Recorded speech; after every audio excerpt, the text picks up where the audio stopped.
Daddy red colour car, green colour మామూలు ఏందత్త మామూలు వేస్తాను, డాడీ కారు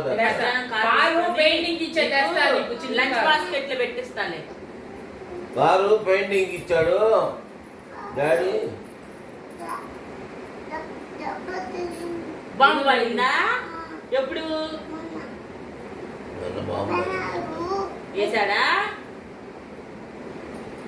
రణ్ వేసాడా నీ మీద బాంబు? నువ్వు తీసుకొచ్చింది టీషర్ట్, నువ్వు తీసుకొచ్చింది బాగుంది. అదే మమ్మీ అని అడిగాడు. ఆ బాక్స్ లో ఉంది పైన, అన్ని సర్ది పెట్టాను కదా. స్కూల్ టైం అయింది. కారు కొనిపిస్తాంలే పో. కారు మధ్యలో తీసుకొని వస్తాను. నీకు ఇస్తానమ్మా. నేను మధ్య